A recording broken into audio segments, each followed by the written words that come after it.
আলহামদুলিল্লাহ, আল্লাহ পাকের কাছে লাখো লাখো শুকরিয়া। আল্লাহ পাক রব্বুল আলামিন আমাদেরকে আশরাফনগরে আসিয়া শরীর চর্চা করার জন্য তৌফিক দান করেছেন।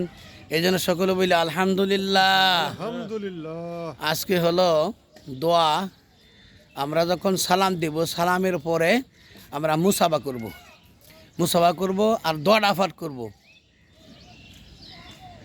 আসসালামু আলাইকুম ওয়া রাহমাতুল্লাহি ওয়া বারাকাতুহু। আর দোয়া হইল ইয়াগফিরুল্লাহু লানা ওয়া লাকুম, ইয়াগফিরুল্লাহু লানা ওয়া লাকুম।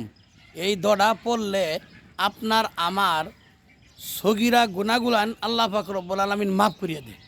সুবহানাল্লাহ, সুবহানাল্লাহ। এই জন্য এক মুসলমান অন্য মুসলমান ভাই সাক্ষাৎ হইলেই আমরা দুই হাতে মুসাফা করব, এক হাতে না, দুই হাতে মুসাফা করব আর দোয়া করব ইয়াগফিরুল্লাহু লানা ওয়া লাকুম। আল্লাহ পাক রব্বুল আলামিন আমাদেরকে মাসনুন দোয়া কোরআন পড়ার জন্য তৌফিক দান করুক, আমিন।